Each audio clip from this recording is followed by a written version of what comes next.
E eu quero convidar você a abrir a sua Bíblia comigo no livro do Apocalipse, capítulo 2.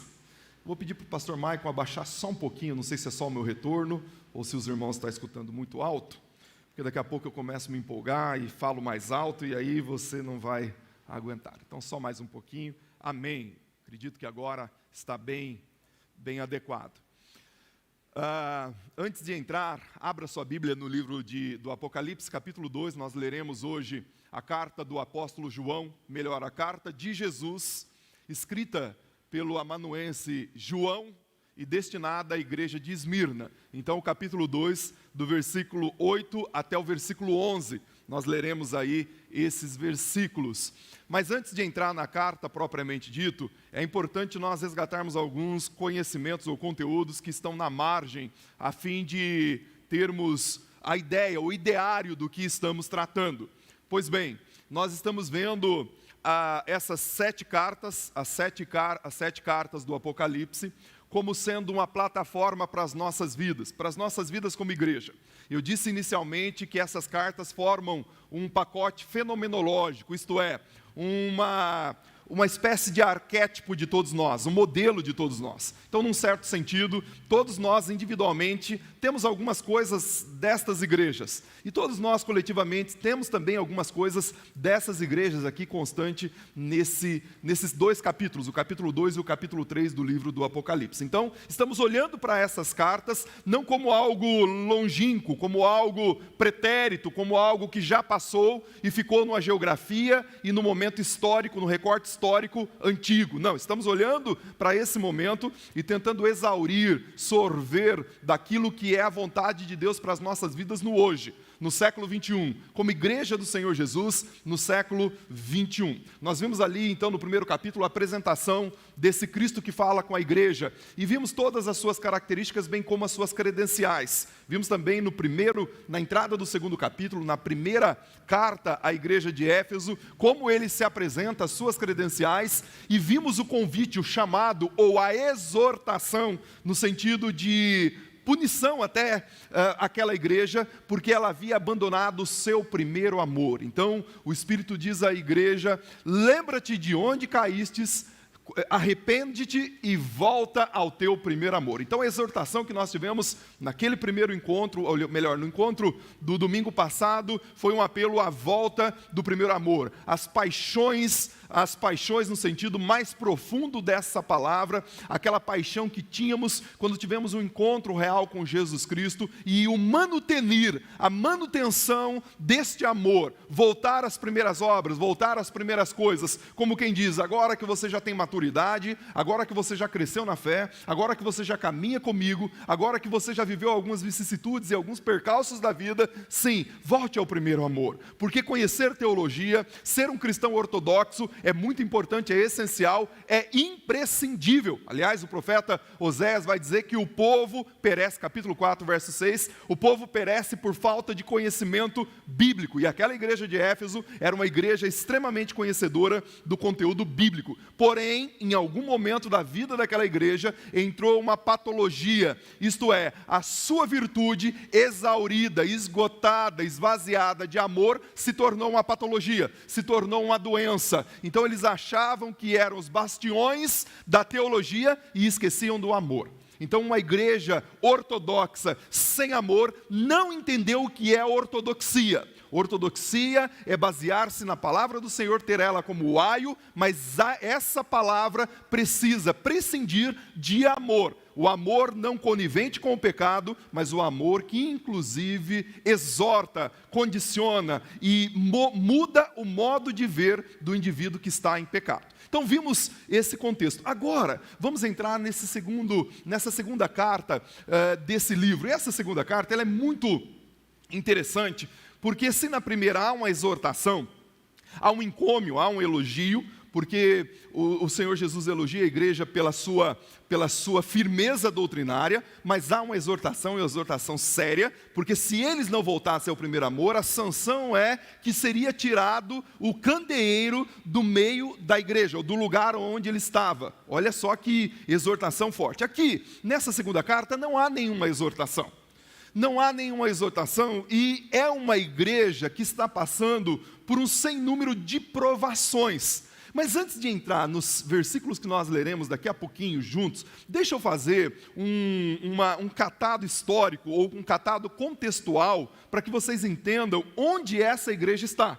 Porque eu já disse também que é comum a igreja aderir o status daquela sociedade onde ela vive. É comum a igreja absorver os conteúdos da sociedade ao seu redor. Então, olhe para a sociedade que essa igreja estava ali afixada, a cidade de Esmirna. A cidade de Esmirna, lá pelo ano 1000 a.C., 1000 a.C., há 3.000 anos atrás, ela foi colonizada pelos gregos. Os gregos, vocês sabem que no ano 1000 a.C., eles eram totalmente voltados para a questão das mitologias, para as questões do movimento pagão. Existiam muitos deuses e naquela ocasião eles foram colonizados pelos gregos. Já no ano 600 a.C., isto é, 400 anos depois da sua colonização, eles foram tomados pela Lídia. Era naquela região jônica ali, foram tomados pela Lídia e foram destruídos.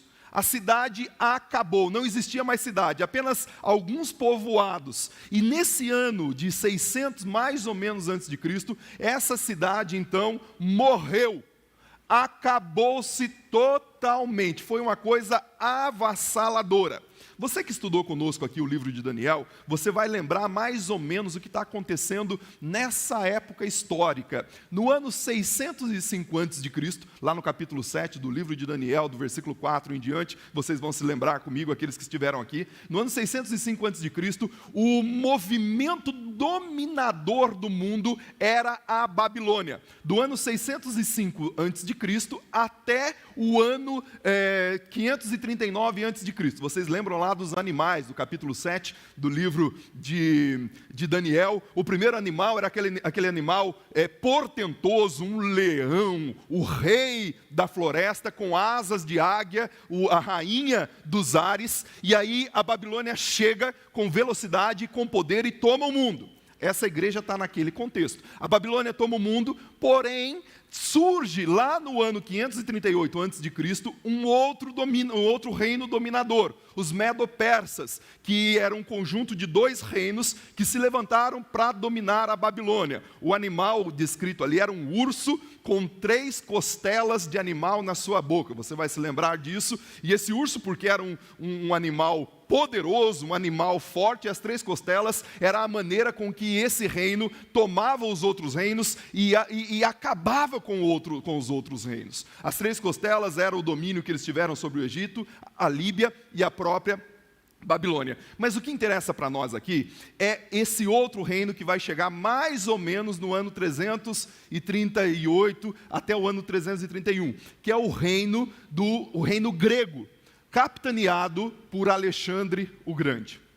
É nessa época que a igreja de Esmirna, depois que Alexandre o Grande toma todo o governo do mundo praticamente, naquele contexto, é nessa época, ele morre muito jovem, muito cedo, ainda com 30 e poucos anos, mas nessa época, quando a Grécia toma o governo do mundo, um dos 4 generais, se vocês se lembram, o animal lá de Daniel, se referindo ao Império Grego, era um leopardo com 4 cabeças e 4 asas. As 4 cabeças referenciavam, vocês se lembram, os 4 generais, que eram os generais do Alexandre o Grande. E um dos seus generais, Lisímaco, cada um deles ficaram com uma região. Ptolomeu ficou ali para a região do Egito, o Seleucida ficou para uma outra região, e o Lisímaco ficou com essa região aqui, que compõe essa cidade de Esmirna. Por que tudo isso é importante?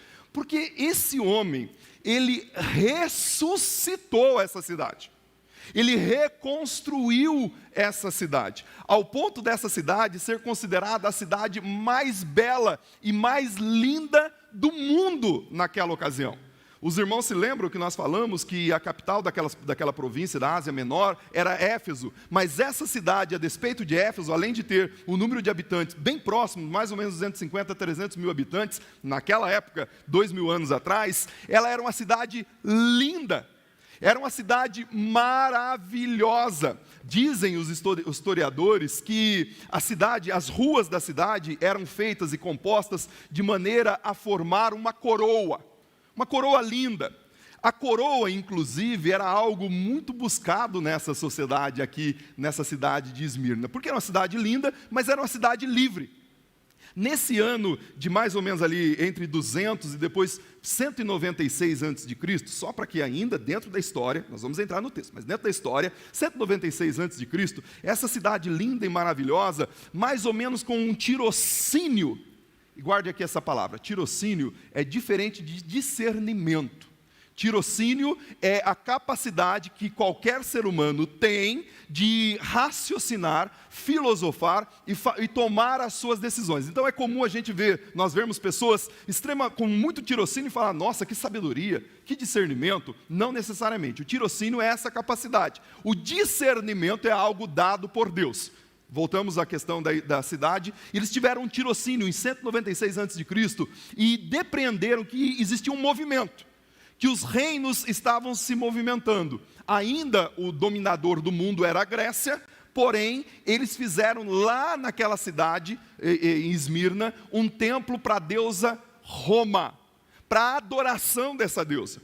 E esse templo, juntamente com o templo de Zeus e Cibele, e outros templos, porque existiam vários outros templos naquela cidade, também eram monumentos quase que Taj Mahalianos, quase que faraônicos, algo maravilhoso. Então, quando a pessoa chegava pelo porto, porque também era uma cidade comercial, então passava muito dinheiro, uma cidade rica, quando as pessoas chegavam pelo porto, via um monte maravilhoso, o Monte Pagos, depois via o templo da deusa Roma, o templo de Zeus, o templo de Cibele, algo maravilhoso. As casas eram casas, pense nas melhores casas de Foz do Iguaçu, e você vai se remeter ao que está acontecendo aqui nessa cidade. Uma cidade riquíssima e uma cidade cheirosa. Olha só que coisa boa, você entrava na cidade, era uma cidade costeira, e normalmente a cidade costeira ou portuária ou praiana tem um cheiro diferente, não é? Mas aquela era uma cidade cheirosa. Inclusive a própria palavra Esmirna significa mirra. Mirra era um produto de uma planta que na prensa, colocada na prensa, o sumo, formava-se ou extraía-se um aroma ou um perfume maravilhoso. Então vejam só, uma cidade linda, uma cidade rica, uma cidade filosófica, porque foi fundada pelos gregos, uma cidade que, esqueci de colocar aqui um elemento interessantíssimo, porque dentro da religiosidade, eles criam no deus, ou no mito do deus Dionísio, que depois vai ser o deus Baco dos romanos, mas o deus Dionísio, existe um mito, eu não vou contar para os irmãos todo o mito aqui, mas o mito que dava conta que ele morreu e ressuscitou. Ele estava morto, mas ressuscitou. E essa cidade cultuava de maneira visceral esse Deus, ou o mito desse Deus chamado Dionísio. Então veja o que está acontecendo aqui. Também eles se jactavam de buscar os lugares honoríficos. Altaneiros, porque era um povo livre, em detrimento de outros que eram vassalos, eles eram livres, eles tomaram a liberdade quando fizeram esse templo para a deusa Roma, e depois se tornaram fiéis, e muito fiéis a Roma, ao ponto de no ano 26, estou pegando a história aqui, no ano 26 da era cristã, isto é, depois de Cristo, eles fizeram o primeiro templo para a adoração do imperador. O imperador Tibério foi o primeiro homem a ser adorado naquela cidade. Então, o templo para adoração era o templo onde o gênio do imperador, o imperador de Roma, deveria ser adorado. Se ele não fosse adorado por aquele povo, certamente sanções terríveis aconteceria. Então, as pessoas poderiam até adorar outros deuses, mas a adoração central para o imperador. Mas, voltando aqui, eles gostavam de títulos. Eles gostavam de títulos, por exemplo, da magistratura, gostavam de ser colocados em lugares de excelência, ao ponto de receber coroas, lembra da coroa? Ao ponto de receber coroas ao final da sua magistratura. Também era um centro acadêmico e um centro das Olimpíadas. Eles praticavam ali movimentos atléticos. Então, no final de uma determinada competição, o competidor recebia a coroa. Existiam duas coroas, a diadema, que é a coroa para um rei, e a Estefano, que é a coroa de louros, que era colocado naquele que ganhava uma determinada competição. Então, tido isso aqui como contexto, é esse o contexto que estamos vendo. Uma cidade riquíssima, uma cidade protegida, porque era fiel a Roma, e por ser fiel a Roma, o Neocorato, ela ganhou esse título, o novo coração de Roma no Império era Esmirna. Então, por ser fiel a Roma, era uma cidade protegida, uma cidade rica, uma cidade cheirosa, uma cidade linda, uma cidade bela. E Apolônio vai dizer que não só isso, os seus moradores eram pessoas extremamente versadas, pessoas extremamente educadas e também generosas dentro do contexto deles. Legal? Todo esse contexto, todo esse catado histórico, depois você pode pensar aí uma ou outra coisa para ir avaliando. Então, colocando isso, olhe para o texto, preste atenção como Deus, como Jesus se refere a essa igreja. E como ele mostra o que está acontecendo nas vísceras, nos intestinos desta igreja. E aí o primeiro versículo vai dizer: escreve ao anjo da igreja que se encontra em Esmirna. Assim diz aquele que é o primeiro e o último, que esteve morto, mas tornou a viver. Conheço as tuas tribulações, conheço a tua pobreza. Aí ele coloca entre parênteses aí no versículo e diz: mas tu és rico. Sei também das blasfêmias daqueles que se autodeclaram judeus, mas não são. Antes são sinagoga de Satanás. Não temais o que hás de sofrer. Eis que Satanás está para colocar alguns de vocês na cadeia, a fim de provardes, mas permaneçam firme nas tribulações, pois ela durará apenas 10 dias. Sê fiel até a morte, e dar-te-ei a coroa da vida. Quem tem ouvidos, ouça o que o Espírito diz às igrejas. Ao que vencer, jamais conhecerá o dano da segunda morte. Amém e amém. Fecha no versículo 11. Percebam que, conhecendo o contexto, fica muito mais fácil para a gente depreender o porquê essa carta não cai num vácuo histórico. Alguns crentes acham que a Bíblia foi escrita num vácuo histórico. É quase que um Adão desumbicalizado, um Adão sem umbigo. Caiu ali num vácuo histórico. Não, essa carta tem um contexto, e por isso conhecer um pouquinho da sua história faz todo sentido. Mas entrando aqui nos versículos para nós, a primeira coisa que eu gostaria de aplicar no coração dos irmãos é como ele se refere. Eu já falei isso em outra ocasião, mas Jesus ele diz: escreve ao anjo da igreja em Esmirna. E deixa eu parar um pouquinho aqui nesse primeiro versículo. É muito interessante que essa palavra anjo significa mídia, significa meio, significa mensageiro. Ele não é o portador, ele não é o dono da mensagem, mas ele é o mensageiro. E aí, ele está dizendo: escreve ao anjo da igreja. Já vimos que o anjo da igreja é o pastor, a liderança, o líder dessa igreja. E é muito interessante essa palavra aqui, e para aplicativo para o nosso coração, porque vejam só, o anjo da igreja, o pastor da igreja, esse que vos fala, a liderança da igreja, ela não tem autoridade per si, autoridade em si mesma. Toda autoridade que emana deste que vos fala, ou do pastor, ou de qualquer pastor, é uma autoridade vinda de Deus. Por isso, qualquer verborreia, qualquer verborragia, qualquer fala de qualquer pastor que não esteja em consonância com a palavra de Deus, não é mensagem de Deus para a igreja. E infelizmente, muitas igrejas acabam se adoecendo porque o seu líder ou o seu pastor traz conteúdos que nunca estiveram na Bíblia. Decretam normas e regras e condutas que a Bíblia não está dizendo para que assim seja feito. Ou então tira conteúdos que são essenciais, que são primévos, que são primários e que são basilares para a fé cristã. Por isso, toda a autoridade, toda a autoridade da autoridade eclesiástica vem do Senhor. O pastor em si não tem autoridade nenhuma. Ele só tem autoridade quando ele está baseado, fulcrado, estabelecido e com isso pequeno na palavra do Senhor. Fora isso, não há autoridade. Então aquele que se autodeclara ungidão, já viu isso aí? Eu sou ungidão, ninguém toca em mim, porque eu sou ungido desse lugar aqui. Esse não é o pastor segundo o coração de Deus. Aliás, o pastor é o servo primaz. Qualquer pastor que entende ou que deseja ser servido, ele perdeu a realidade do seu pastoreio. Ele é qualquer coisa menos um servo pastoril. Então é para esse pastor que entendeu a mensagem que ele está escrevendo essa carta. Agora, por outro lado, esse que tem autoridade espiritual, esse que foi levantado e ungido pelo Senhor, e que fala em nome do Senhor, sim, ele deve ser respeitado, sim, ele deve ser amado, sim, ele deve ser cuidado, sim, ele deve ser o anjo ou a mídia da igreja. E quando a igreja não ouve a voz do seu pastor, e ouve a voz de todos os outros pastores em todos os outros cantos, a possibilidade é que essa igreja se torne uma igreja esquizofrenizada. Por quê?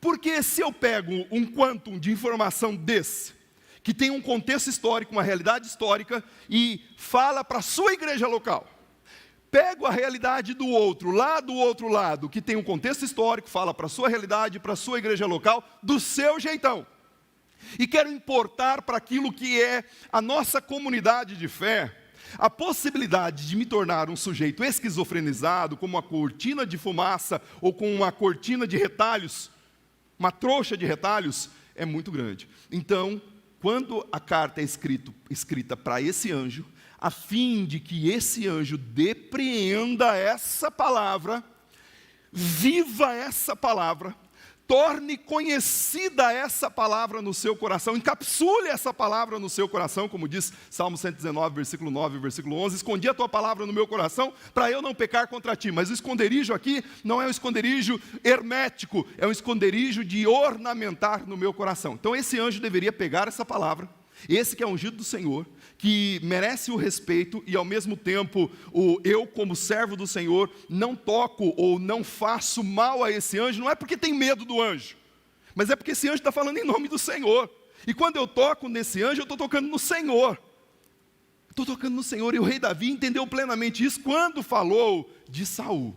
Então esse anjo, guarde aqui, esse anjo, que depreendeu a mensagem de fato, de direito e de verdade, é o receptor. E esse anjo, eu esqueci de colocar aqui para os irmãos, mas provavelmente tenha sido um bispo chamado Policarpo. O Policarpo viveu ou morreu, foi martirizado no ano 155, com mais ou menos 86 anos de idade. Aliás, 86 anos de idade, no dia 23 de fevereiro de 155 depois de Cristo. Mas Policarpo foi discípulo de João. E Policarpo era o bispo dessa igreja. Ele foi martirizado por esse grupo que queria que todos os cristãos adorassem o imperador, e Policarpo não adorou, não rejeitou o seu Senhor, e por conta disso foi martirizado. Depois eu conto um pouquinho melhor a história de Policarpo. Então essa carta é endereçada a esse anjo, que deve pegar essa mensagem, agasalhar no seu coração, mas compartilhar com a igreja, como sendo uma realidade de vida, uma realidade de entendimento e de história. Então, ao anjo da igreja de Esmirna, escreve. Aí a primeira frase a posteriori já é um golpe frontal contra a jactância daquele grupo. E deve ser um golpe frontal também contra a jactância de muitos de nós, que queremos ser insensados, queremos ser exaltados, enaltecidos, ocupar lugares honoríficos. Tem pessoas que escondem, mas no fundo gostam dos seus títulos, gostam de receber holofote, gostam da ribalta, gostam de lugares altaneiros.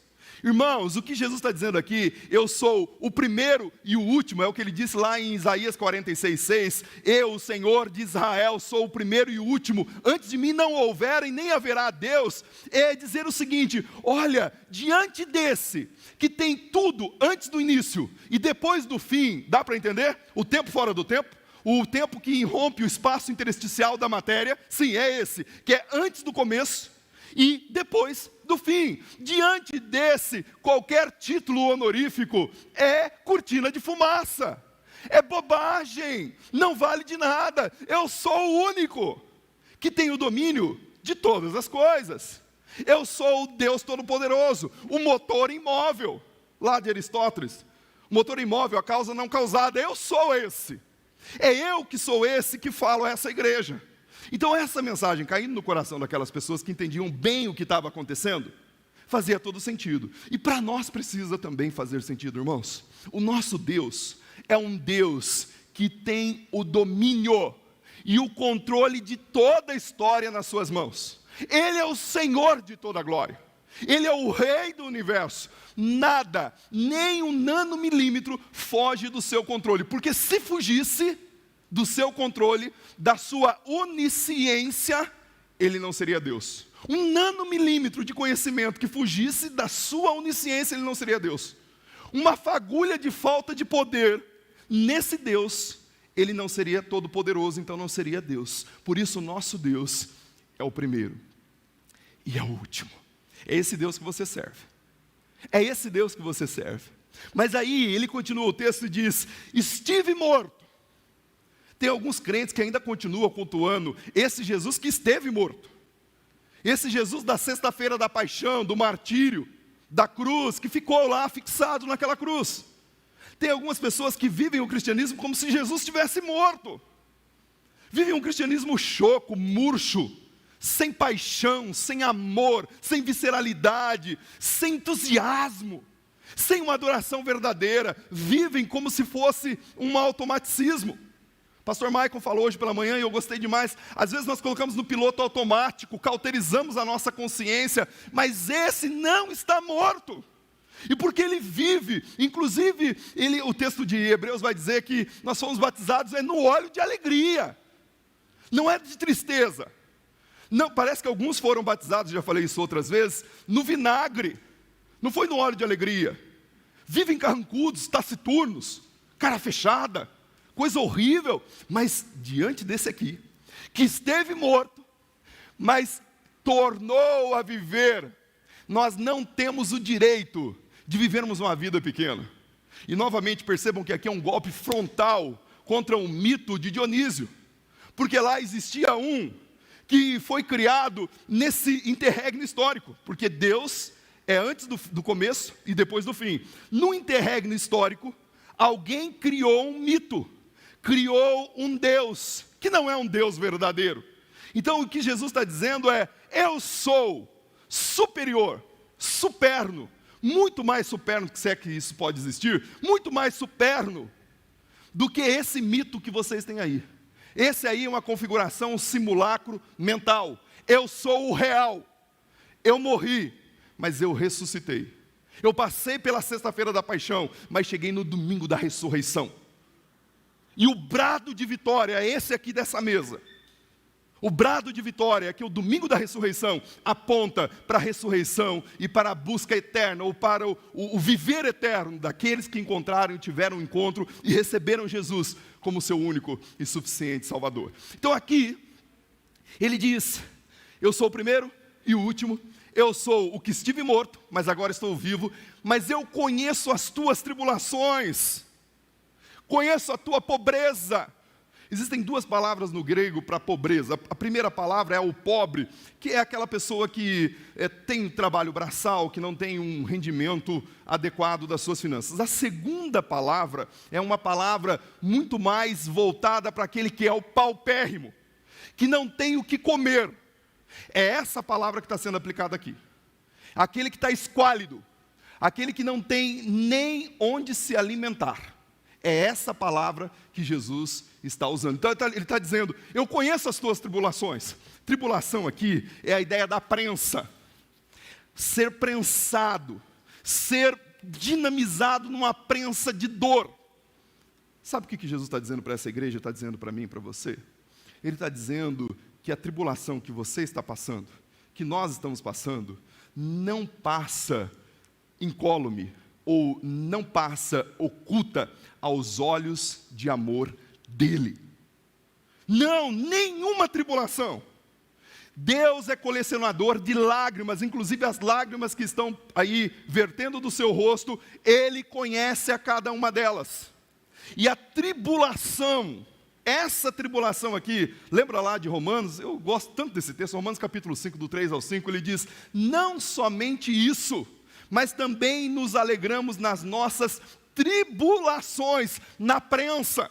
Assim como aquela planta era prensada para sair o suco, o líquido, a mirra, e dar aquele aroma maravilhoso e tão buscado pelos homens, essa prensa, essa tribulação que o apóstolo Paulo está dizendo em Romanos 5,3, que se alegra pelas suas tribulações, porque a tribulação produz experiência. Todas as vezes que você vê a palavra tribulação na Bíblia, ela está sempre relacionada a uma produção, a uma feitura. Então ninguém passa por tribulação à toa. Quando nós somos tribulados, ou quando nós passamos pelas provas, é porque Deus está trabalhando também em nós e quer provar o nosso coração. Infelizmente, alguns crentes, quando passam por tribulação, a primeira coisa que fazem é se distanciar de Deus. A primeira coisa que fazem é a síndrome do afangatê. Coitadinho de mim, Deus não me ama, eu não quero mais saber de igreja, eu não quero mais saber de Deus, eu vou viver minha vida de qualquer jeito. Mas o que o apóstolo Paulo está dizendo aqui é que a tribulação produz experiência. A experiência produz paciência. E a paciência produz esperança. E a esperança não falha, porque o Espírito Santo foi derramado em nossos corações pelo Deus e Pai do nosso Senhor Jesus Cristo. Irmãos, o que Jesus está dizendo é: eu conheço, eu sei que vocês estão tribulados, eu conheço e sei da pobreza de vocês diante dessa sociedade riquíssima, diante dessa sociedade que tem para dar e vender.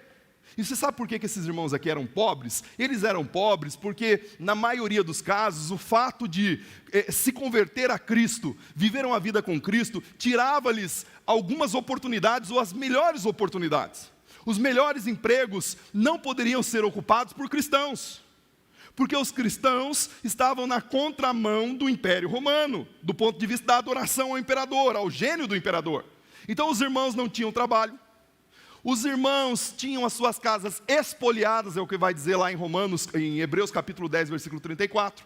Tinham as suas casas roubadas, expropriadas. Então, esses irmãos eram pobres porque o fato de servir a Jesus e continuar servindo com amor, fazia com que o mundo olhasse para eles de maneira diferente. Irmãos, verdadeiramente, quando nós servimos a Jesus de verdade, não flertamos com o mundo, não abrimos concessão, nós seremos, de uma maneira ou outra, perseguidos. Se não, vejamos, olhe para a sua faculdade quando você diz que é cristão de verdade. Quando você não vive como agente secreto. Percebam que haverá, ainda que de maneira velada, um patrulhamento contra você.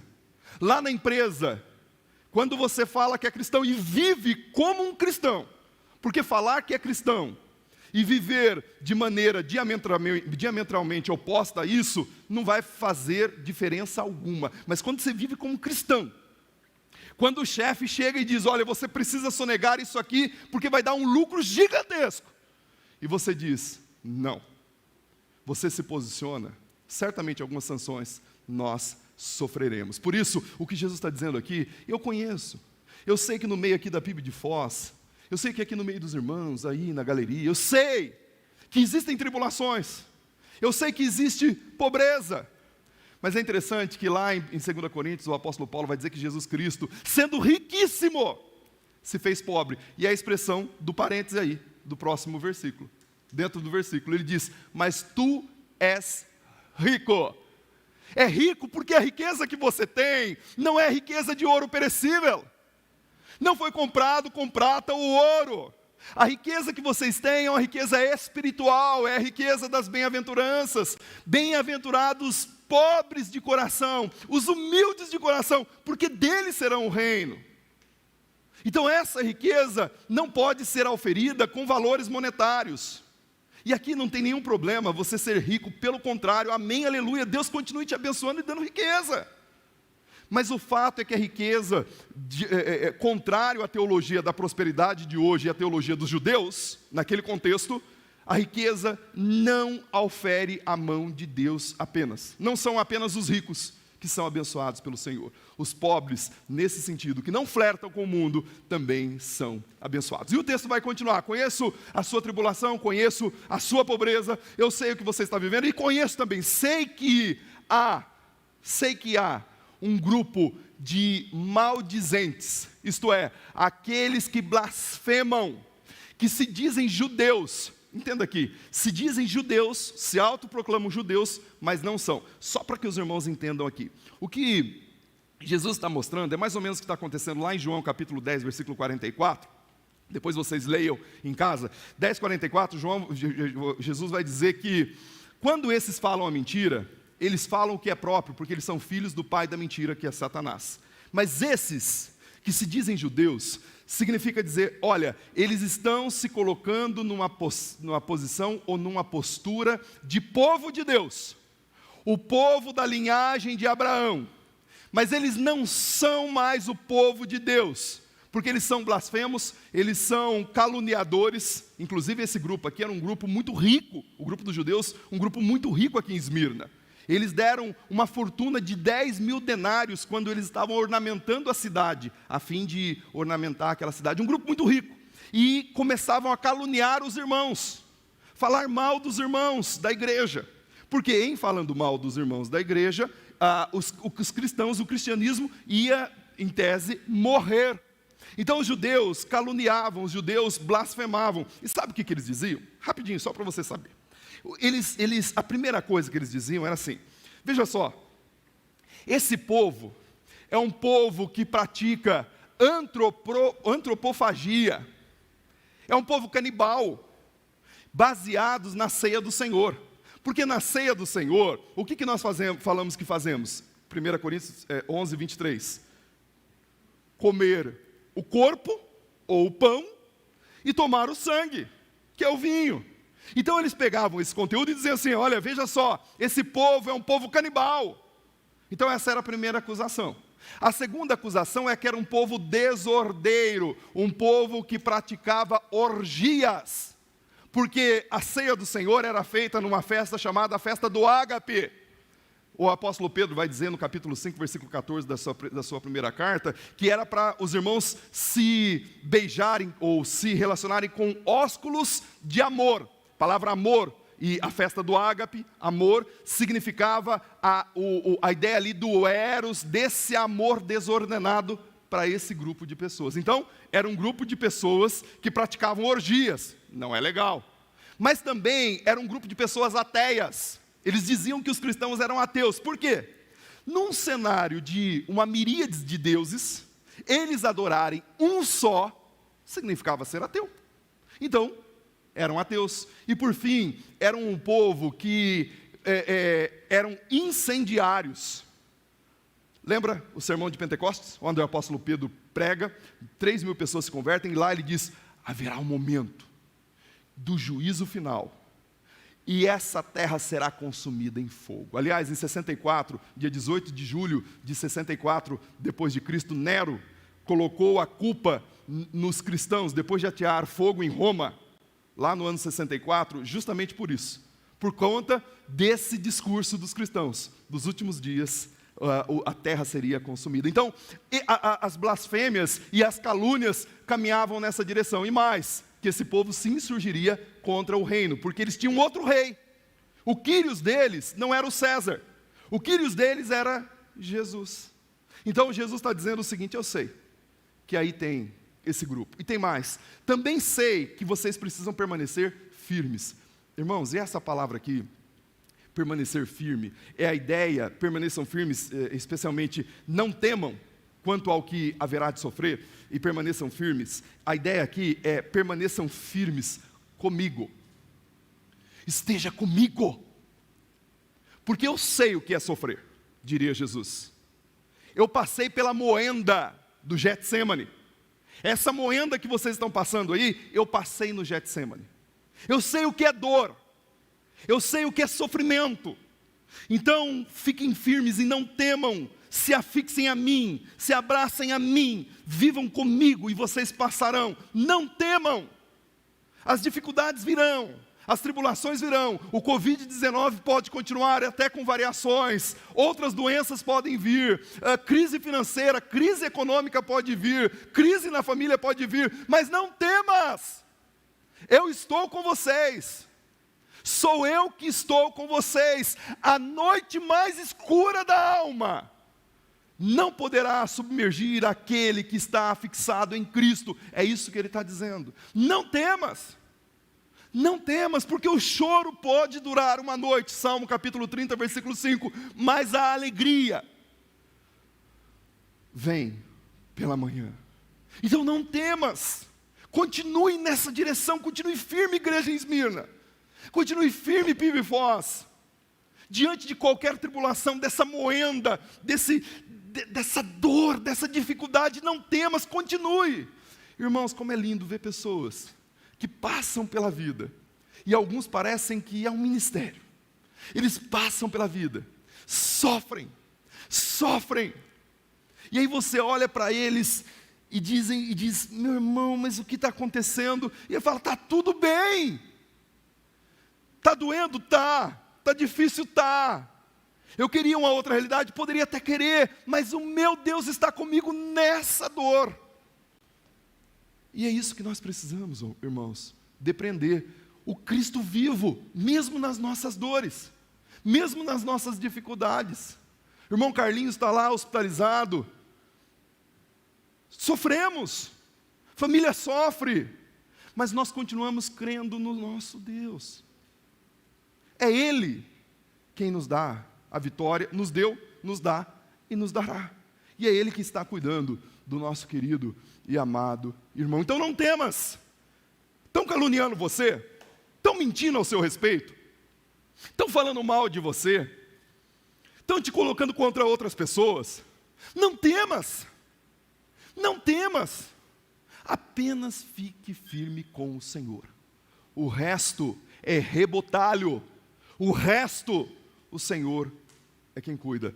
Não temas. Aí ele continua, vocês terão a tribulação de 10 dias. A ideia de 10 aqui é a ideia de completude. Não significa 10 dias sequenciais, mas 10 dias de completude. Nem pouco e nem muito. É o que vai dizer lá em 2 Coríntios capítulo 10, versículo 9 em diante, quando o apóstolo Paulo vai dizer que a nossa tribulação, aliás, Deus não permite tentação nenhuma que não fosse humana, mas a nossa provação e a nossa tentação jamais é superior às nossas forças.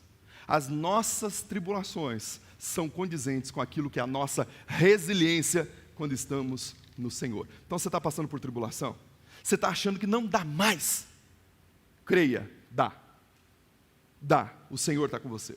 Creia, o Senhor está na sua casa nesse momento. Creia, qualquer tribulação que você enfrente, o Senhor está com você. Ele está com você e está com você nessa noite, nesse momento. Caminhando já para o final, ele vai dizer o seguinte: permaneça firme, ser fiel até a morte. Lembra? Satanás iria colocar alguns deles na cadeia, e de fato isso aconteceu, inclusive o próprio Policarpo é uma ilustração disso. Mas não temas, permaneçam firmes. E colocar na prisão, deixa eu tentar esclarecer aqui para os irmãos. A ideia aqui de prisão não é a prisão que você tem aqui que o pessoal fica reclamando não, viu? Que falta comida, A ideia de prisão naquele contexto era um lugar totalmente insalubre. Covid-19, meu irmão, é fichinha para o que acontecia lá. Comida era faltante, não tinha comida a todo tempo. Então quem ia à prisão era uma sentença de morte praticamente. Praticamente ia morrer. Exceto as prisões domiciliares, mas ia morrer. E aí o que Jesus está dizendo é, ser fiel até a morte no curso da sua vida. Ainda que a morte chegue por servir a Jesus, seja fiel. Não abra mão. Não mude a rota. Não saia dessas referências. Seja fiel ao seu Deus. Custe o que custar, meu irmão. Daniel foi fiel custando o que custasse. Daniel delimitou uma linha na vida dele e disse, daqui para frente eu não vou. A minha fidelidade com Deus está daqui para trás. E assim deve ser com a nossa vida. daqui para frente eu não vou. Porque daqui para frente é flertar com as coisas de Deus. E esse fiel, lembra da testemunha fiel do capítulo 1, que ele se apresenta como uma das suas características? É a mesma testemunha fiel que o apóstolo Paulo fala em Filipenses capítulo 2, versículo 8. Porque Jesus Cristo recebeu o nome que está acima de todo nome, mas ele foi fiel até a morte, e a morte de cruz. Então essa fidelidade que Jesus está esperando de nós. Fidelidade do Filho de Deus. E aí, finalizando, ele diz: quem tem ouvidos, ouça o que o Espírito diz à igreja. Aquele que permanecer fiel jamais verá a segunda morte. Mas ainda, a coroa da vida. Lembra que essa cidade era marcada por coroas? Era a coroa do império. As ruas tinham formato de coroa. Os templos nas geografias formavam a coroa. A coroa era algo almejado, desejado. A coroa da alegria, a coroa do magistério, a coroa do atleta. A coroa, enfim, era totalmente desejada naquele lugar. Então Jesus diz: olha, você que for fiel até a morte, eu darei uma coroa, que não é essa coroa, ou esse diademazinho, uma coroa de um rei, de um reinado qualquer. Não é esse Estefânio, uma coroa de louro do atleta lá do teatro. Não é, ou não são essas coroas. Eu vos darei a coroa da vida. Irmãos, imagine esse ato, quando a Bíblia, lá em Mateus capítulo 24, também no capítulo 25, mas no capítulo 24, que começa a separar e diz: vinde, servo bom e fiel, entra no regozijo, entre no desfrute do seu Senhor, entra. E aí você recebendo aquela coroa da vida, não é uma coroa para te distinguir, para te tornar um honorável, mas é uma coroa de vida, uma coroa de alegria, uma coroa de vitória. Então, entenda, aqui na terra, nós podemos receber uma coroa de espinho. Sim, muitas vezes nós vamos receber uma coroa de espinho. Uma coroa de espinho. O apóstolo Paulo, caminhando para o final, o apóstolo Paulo fala em Romanos capítulo 8, salvo o melhor juízo, versículo 36, ele vai dizer algo da seguinte natureza: pois somos considerados como aqueles que são levados para a morte todos os dias, como ovelhas indo para o matadouro. Mas estou bem certo que nem a morte, nem a vida, nem os anjos, nem os principados, nem os potestades, nem o presente, nem o porvir, nem forças, nem a altura, nem a profundidade, e nem criatura alguma poderá me separar do amor de Cristo, do amor de Deus que está em Cristo Jesus, o nosso Senhor, esse que está vivo. Esse que está vivo. Nada e ninguém pode te separar, se você permanecer fiel a esse Deus. Nada e ninguém pode te separar desse amor. E aí, o final do versículo 11, e finalizo essa nossa reflexão aqui, ele vai dizer o seguinte: aquele que permaneceu fiel, que foi o vencedor, que vai chegar ao pódio celestial, não é um pódio humano, ao vencedor, farei com que jamais veja a segunda morte, ou dano da segunda morte. Depois, se você quiser conhecer melhor a segunda morte, leia Apocalipse capítulo 20, versículo 14, você vai ver o que é a segunda morte. Segunda morte é a morte, o pecado, o diabo, tudo sendo lançado lá no lago de fogo. A segunda morte é a morte eterna. Lembra que a semana passada eu disse que aquele que nasceu 2 vezes, morrerá uma única vez? E aquele que nasceu uma única vez, morrerá 2 vezes? É exatamente isso. Quem nasceu do nascimento natural e depois nasceu de novo com Cristo Jesus, vai morrer uma vez só, e vindo aí a eternidade, a vida eterna. Então ele passa dessa morte natural para a vida eterna. Aquele que nasceu uma vez só, e não nasceu de novo com Cristo, morrerá a morte natural, e passará daí para a morte eterna. É sobre isso que a promessa está colocada aqui. Se você for fiel até a morte, você não vai ver os danos da segunda morte. É esse Cristo vivo. É esse que está vivo e reina no nosso meio ainda hoje. Ser fiel até a morte. Pastor, está doendo. Pastor, está difícil. Pastor, os malfeitores, os malfaladores, os mentirosos, os caluniadores estão fortes em cima de mim. A pressão no trabalho, a pressão na escola, a pressão dos vizinhos, da família, está difícil. Seja fiel, o Senhor está com você. É só o Senhor.